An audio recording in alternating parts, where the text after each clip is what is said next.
Saudara, Anda menyaksikan Kompas Bisnis bersama saya Putri Oktaviani. Pengangguran muda Indonesia tertinggi di ASEAN. Apa resikonya bagi ekonomi dan bagaimana masa depan tenaga kerja di Indonesia?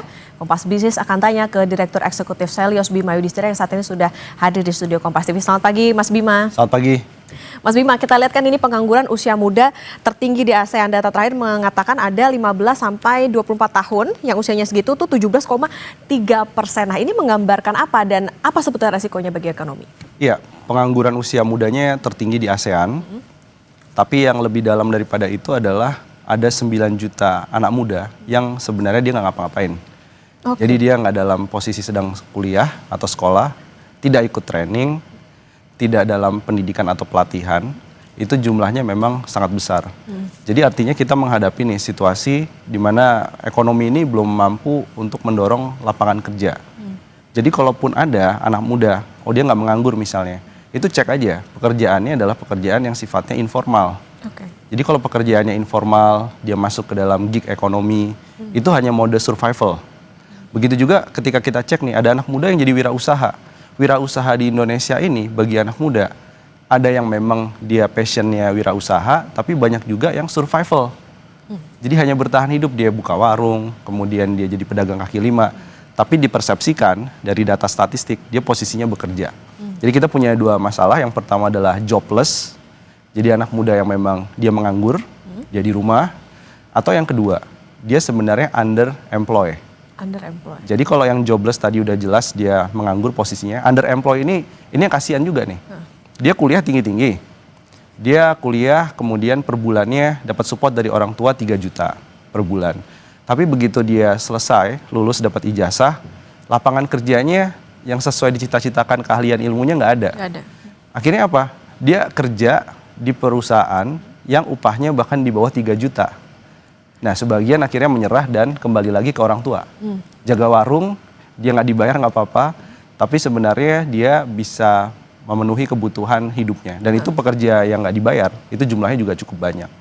Nah itu tadi berarti kalau misalnya dikatakan anak mudanya ini usia berapa spesifiknya, Mas? Kemudian juga di antara jobless dengan underemployment, kalau dilihat sekarang fenomenanya lebih banyak yang mana sebetulnya? Nah, lebih banyak yang underemployed. Underemployed justru. Ya, jadi dia bekerja. Lapangan kerjanya ada tapi lapangan kerjanya ada, upahnya dia underpaid atau upahnya rendah. Passionnya ataupun keahliannya deh, bukan passion, keahliannya itu nggak sesuai dengan bidang ilmu yang ditekuni. Jadi dia udah kuliah dapat IPK bagus misalnya di teknik mesin, tapi masuknya misalnya di teknologi informasi. Mungkin masih ada tekniknya, tapi passionnya dia nggak, passionnya dia kerja di sektor otomotif. Sektor otomotifnya nggak ready untuk melakukan rekrutmen. Lulusan sarjana misalnya, yang terjadi adalah ya akhirnya mereka bekerja asal bekerja. Jadi fenomena asal bekerja ini yang makin lama makin mengkhawatirkan. Kalau ditanya tadi dampak ke ekonomi apa, berarti dampaknya nih, apa yang jadi keahlian dengan lapangan kerjanya nggak sesuai, maka upahnya nanti ke depannya itu akan stuck. Jadi kita kalau mau merayakan bonus demografi, mau merayakan Indonesia Emas 2045, pertumbuhan ekonomi tinggi, ini dengan kondisi underemployment seperti sekarang, itu akan susah. Karena orang yang penting kerja aja. Jadi banyak nih, tanpa mendiskreditkan ya, misalnya kurir, ojol. Itu kalau ditanya, sebagian ada yang sarjana. Saya pernah ketemu bahkan yang S3. S3 bukan S3 kemudian dia pensiun ya, akhirnya dia mencoba menjadi ojol agar tetap produktif, bukan. Dia S3 di usia yang produktif, usianya muda juga, tapi dia jadi ojek online. Jadi kan nggak sesuai nih untuk keahlian yang kualifikasinya tinggi. Artinya memang saat ini kondisinya lebih banyak orang yang bekerja di sektor informal begitu ya. Yes. Nah kalau tadi Mas Bima, kalau dari POV-nya masyarakat itu sebetulnya kan cari kerja ya sekarang udah bisa dikatakan relatif sulit. Tapi kalau dari point of view-nya pengusaha sebetulnya kenapa sih mereka nggak memilih membuka lapangan kerja lebih luas lagi? Ini ada hubungannya nggak dengan misalnya investasi dan lain sebagainya? Oh iya, ada. Investasi itu semakin lama dia semakin kecil elastisitas atau dampaknya terhadap serapan tenaga kerja. Apakah investasi kita naik? Dalam beberapa tahun terakhir kalau dilihat memang trennya naik nih, kecuali di kuartal terakhir ya, di 2025, kuartal ketiga itu ada penurunan dibandingkan tahun sebelumnya. Tapi yang dilihat bukan hanya nominal, investasinya besar, ada kawasan industri dibangun, ada perusahaan teknologi, ada perusahaan otomotif mau bangun pabrik besar. Tapi yang dilihat adalah seberapa banyak serapan tenaga kerja per 1 triliun rupiah investasi. Nah itu angkanya terus turun tuh. Dari yang sebelumnya 10 tahun terakhir misalnya, bisa 3.000 orang per 1 triliun investasi masuk. Investasi asing maupun dalam negeri. Tapi sekarang ini 1.400 orang per 1 triliun rupiah investasi yang masuk. Ini kan berarti terjadi penurunan nih. Jadi uang yang sama tapi menyerap tenaga kerjanya lebih sedikit. Tapi yang kedua juga, kenapa banyak perusahaan akhirnya masuk ke dalam sektor-sektor yang short term. Dia sektor-sektor yang jangka pendek. Jadi dia dibandingkan dia bangun pabrik, dia lebih memilih misalnya apa? Menjadi importir. Dibandingkan dia membangun hilirisasi secara penuh nih, mulai dari nikel sampai kemudian menjadi baterai mobil listrik, dia berhenti hanya pada udah deh smelternya aja, hanya pengolahan yang olahan primer, jadi nikel cuma jadi ferronikel, nikel pig iron, lempar keluar ekspor. Jadi midstream atau industri tengahnya itu nggak dibangun optimal. Nah disinilah akhirnya yang membuat menjadi lingkaran setan. Bukan perusahaan nggak mau merekrut, tapi tipikal perusahaannya itu nggak butuh banyak tenaga kerja.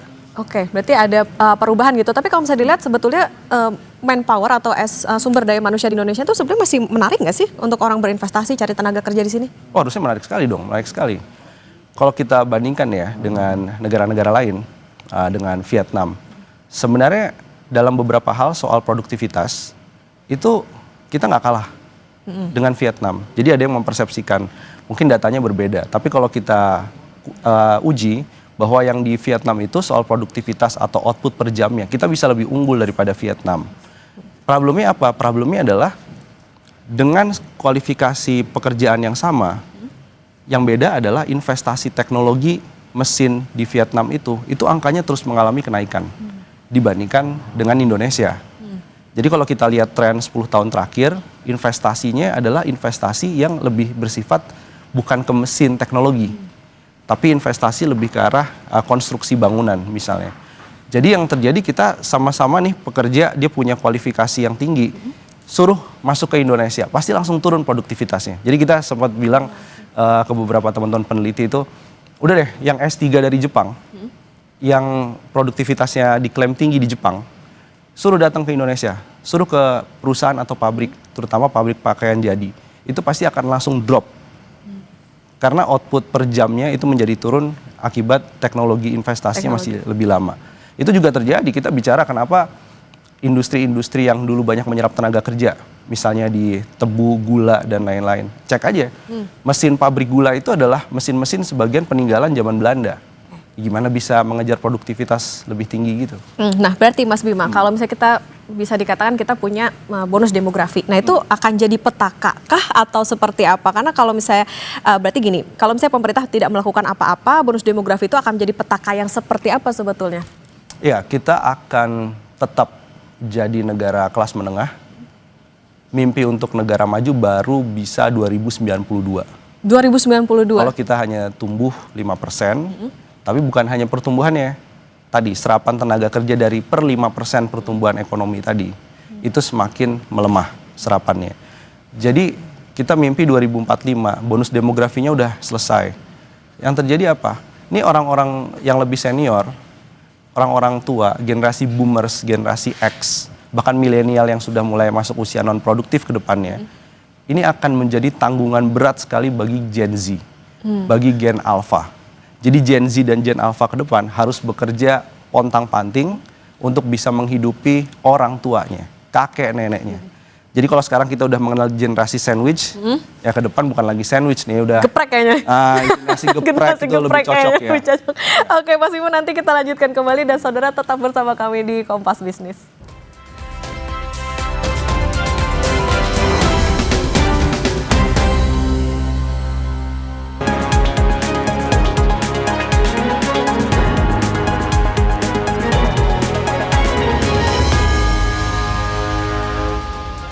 Saudara, Presiden Prabowo Subianto mengklaim angka pengangguran terbuka Indonesia terendah sejak 1998. Tetapi IMF mengingatkan angka pengangguran tahun ini bisa tembus 5%, bahkan naik tahun depan.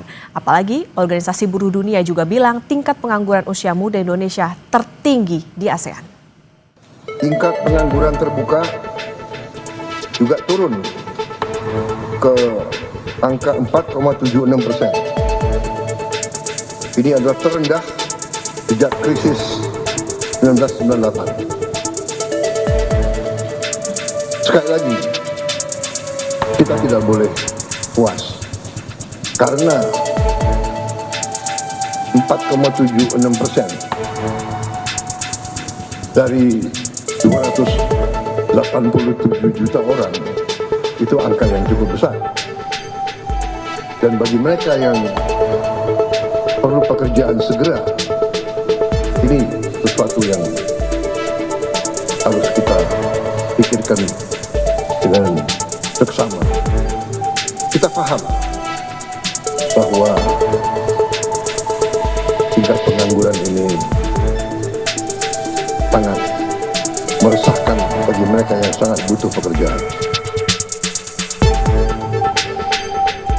Klaim Presiden Prabowo Subianto tentang tingkat pengangguran terbuka Indonesia di 2025 yang terendah sejak 1998 sepenuhnya akurat mengacu data Badan Pusat Statistik. Tetapi mari Kompas Bisnis paparkan fakta angka lain. Memakai data Organisasi Perburuhan Internasional atau ILO, tingkat pengangguran usia muda antara 15 sampai 24 tahun Indonesia merupakan yang tertinggi di ASEAN. Rasionya 13,1%. Dalam 7 tahun terakhir, pakai data BPS dan Apindo, antara penyerapan dan kebutuhan lapangan kerja juga sangat timpang. Jumlah lapangan kerja formal yang tersedia maksimal hanya 4,8 juta, sedangkan pencari kerja sampai dengan 12,6 juta orang. Lapangan pekerjaan misalnya, antara pernyataan dan fakta di lapangan ada sesuatu yang berbeda? Sangat berbeda, alias ya tidak link and match dengan yang sekarang juga terjadi di industri Indonesia kan gitu loh. Seperti lulusan pekerjaan yang dia jurusan apa, tapi nggak ada wadah atau perusahaan yang memang bisa menggayat anak muda dengan jurusan tersebut. Itu juga yang selalu kita suarakan. Sudah berapa lama nih Mas tidak bekerja? Selama 3,5 tahun. Selama. Ya. Kalau proses sekarang untuk mencari kerja menurut Mas susah nggak sih Mas? Susah. Sulitannya di mana Mas kira-kira? Kesulitannya karena banyaknya minat yang Persaingan ya? Persaingan yang pengen kerja, apalagi lowongan kerja yang sangat minim. Sejak pandemi, angka pemutusan hubungan kerja di Indonesia juga terus naik. Puncaknya ada di 2024 dengan angka PHK sampai 78.000 orang. Dan tahun 2025 sampai Agustus saja angkanya sudah 44.333 orang kena PHK. Dampaknya jumlah pekerja informal Indonesia meledak jadi 86,58 juta orang. Rasionya hampir 60% dari jumlah pekerja di Indonesia. Pak Presiden Prabowo, permasalahan tenaga kerja di Indonesia juga bukan sekadar pengangguran.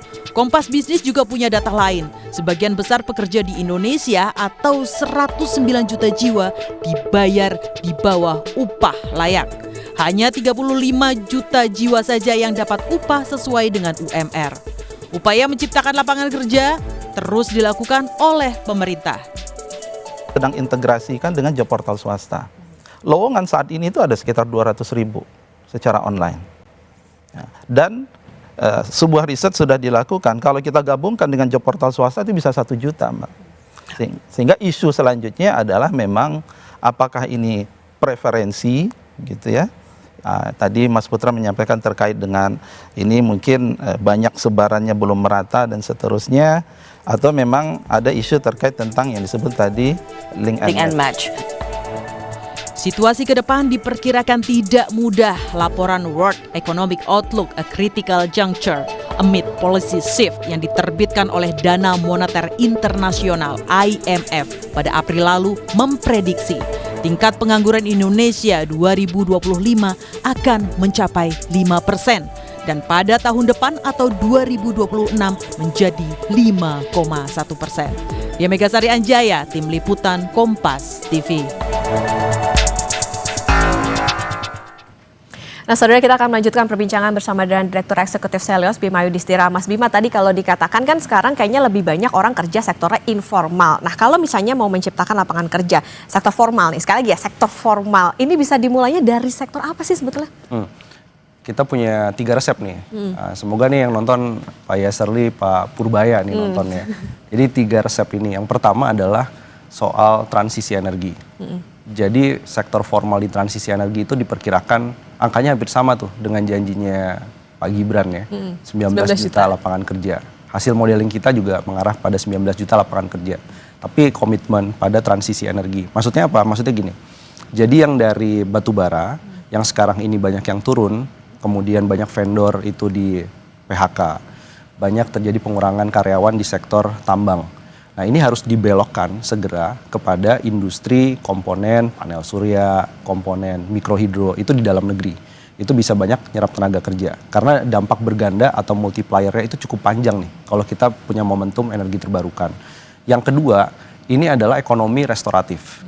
Jadi sekarang lagi banyak pembahasan bagaimana caranya kita jaga lingkungan tapi ada pendapatan. Contohnya perkebunan kopi, perkebunan pala dan lain-lain yang bisa diolah. Jadi nilai tambahnya adalah hilirisasi di sektor perkebunan berkelanjutan. Itu demand-nya banyak sekali tuh, terutama setelah Indonesia kerjasama dengan Eropa soal EU SEPA. Nah, yang ketiga, ini resep ketiganya adalah ekonomi kreatif. Jadi jangan kira ekonomi kreatif itu informalnya banyak, tapi formalnya banyak. Jadi saya kemarin cukup apresiasi nih beberapa aktor, kemudian sutradara, ya produser itu kan bertemu dengan Menteri Keuangan ya. Intinya adalah tolong dibantu dari segi fiskal, industri perfilman, industri yang terkait dengan konser-konser musik dan lain-lain. Anak muda sukanya di situ. Jadi banyak yang formal yang bisa dibantu dengan masalah pajak, masalah soal royalti dan lain-lain, itu diselesaikan, perizinannya juga lebih mudah. Jadi bayangkan kalau ada anak muda sekarang yang nonton konser sampai ke luar negeri, artisnya aja dibawa ke sini. Nah, apa tapi hambatan-hambatannya? Jadi ekonomi kreatif ini besar sekali potensinya. Bahkan ekonomi kreatif bisa muncul di daerah-daerah. Dulu ada tuh kayak Jember Fashion Week, ya di beberapa daerah itu punya festival-festival lokal. Nah, ini saya melihat setelah pandemi COVID-19 kemarin, ini ekonomi kreatif nih nggak terlalu dipacu, pariwisata dan ekonomi kreatif. Padahal formalnya juga bisa tumbuh dari situ. Jadi 3 ini perlu dukungan kebijakan fiskal, kebijakan moneter, termasuk juga suku bunga khusus di 3 sektor ini, tapi juga komitmen dari segi politik. Kalau kita masih senengnya sama sektor yang sifatnya ekstraktif, maka hidup matinya ekonomi Indonesia ini buat spot jantung. Harga nikel lagi naik, semua melihat hilirisasi ke depan nikel. Yang namanya tambang, one day dia akan habis cadangannya. Jadi kita harus menyiapkan nih. Beberapa Pemda kita coba bantu yang punya basis hilirisasi tambang untuk melihat, ternyata di situ apa? Ikan tunanya bagus, pariwisata, ekowisatanya bagus. Nah, di sini mulai ditumbuhkan formalitas dan dibantu oleh pemerintah daerah. Nah, Mas Bima tadi kalau menyinggung soal energi, setahun terakhir ini kalau misalnya sektor energi itu udah dapat perhatian pemerintah belum sih? Karena kan ya di satu sisi mereka juga udah buka lapangan pekerjaan udah lumayan banyak nih. Iya, perhatiannya masih setengah hati. Kenapa? Karena Pak Prabowo itu berkali-kali bicara soal 100% energi terbarukan. Ini kita selalu ingatkan terus. Tapi kementerian-kementerian teknisnya kelihatannya nggak menjalankan itu. Danantara juga belum. Jadi waste to energy-nya Danantara itu adalah rezim pengolahan sampah. Lebih tepatnya, bukan rezim energi terbarukan. Kalau kita memandangnya begitu. Tapi yang betul-betul misalnya di perbatasan. Ini kita kaget juga. Ngapain Indonesia impor 1 gigawatt listrik dari Malaysia untuk menerangi perbatasan Indonesia dengan Malaysia. Nggak kebalik. Yang harusnya Malaysia ini yang harus beli listrik bersih ya dari Indonesia. Jadi di situ kan berarti ada potensi nih. 1 gigawatt listrik yang kita beli dari Malaysia, ini kalau kita konversi, berapa banyak sih lapangan kerjanya? Itu banyak sekali di situ. Jadi banyak hal yang menurut saya antara political will Pak Presiden ini belum diturunkan dengan baik oleh pejabat-pejabat di bawahnya, terutama di Kementerian SDM salah satunya. Oke, jadi kayaknya hilirisasi ini nggak cukup nih untuk bisa menjadi kunci membuka lapangan kerja juga di sektor energi. Nah, Mas Bima, kan sekarang kita tahu ada program prioritas Presiden Prabowo Subianto, ada MBG, Kopdes. Ini kan dianggap jadi quick win masalah pengangguran juga. Nah, seberapa jitu kalau kita main dari angka skala 1 sampai 10 tertinggi atau baik, berapa sih nilainya? Nilainya 2. 2 out of 10. 2 out of 10. Kenapa? Jadi gini, ada beberapa konsep yang dari awal, contoh satu-satu lah ya, MBG dulu. Dari awal kita bilang, kalau mau MBG, fokus daerah 3T, pangan lokal. 3T itu paling banyak di mana sih? Salah satunya di Indonesia bagian timur. Jadi keluarga-keluarga miskin yang memang secara pendapatan rendah, tapi dia punya potensi pangan lokal. Itu yang harusnya dimanfaatkan untuk MBG. Sehingga siswa-siswa dari keluarga tidak mampu tadi atau rentan miskin itu bisa mendapatkan pangan lokal. Yang namanya pangan lokal, tiap hari dia makan itu. Ya. Tinggal nanti dicek kandungan gizinya. Jadi ada ikan di situ, ada banyak sekali. Ada pelengkapnya Nah, ya. jangan kemudian malah ada MBG nih yang terjadi, impor dari daerah lain ya. Nggak usah impor luar negeri deh. Impor beras dari daerah lain itu melonjak. Nah, bahkan terjadi perebutan nih sekarang, harga ayam, harga telur itu beresiko naik karena ada MBG. Pangan lokalnya kemana? Jadi dengan pangan lokal itu bisa nyerap tenaga kerja. Kenapa?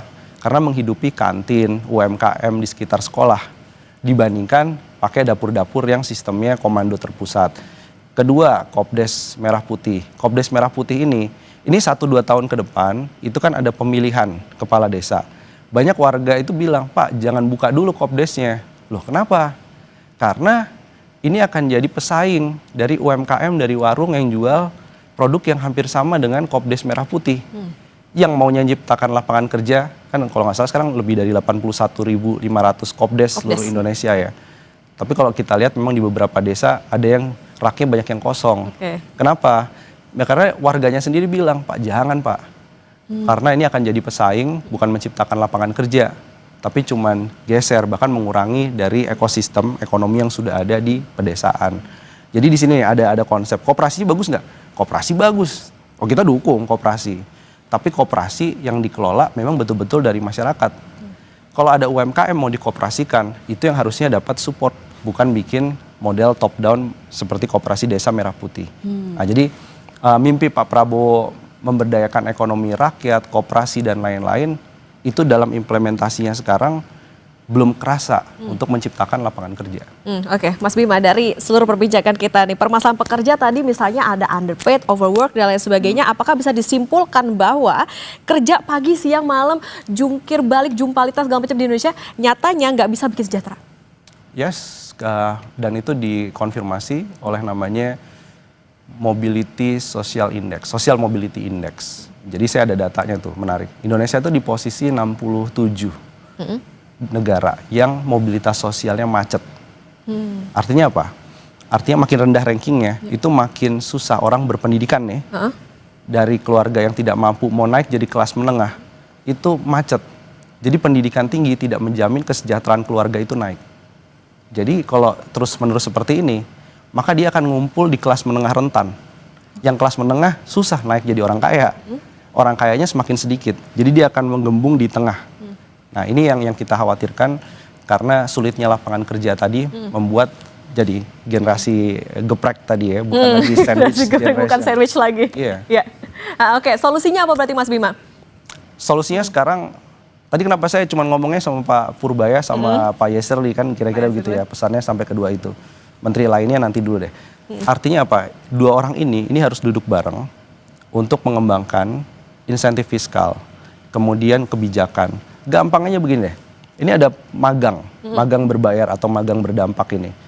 Jadi sudah oke dibayar sama negara, tapi jangan sampai mengulangi kesalahan kartu prakerja. Salahnya di mana? Setelah magangnya selesai, langsung diikat MOU dengan perusahaan. Jadi kalau sudah magang di sektor formal di industri, itu langsung jadi karyawan tetap atau karyawan kontrak setidaknya.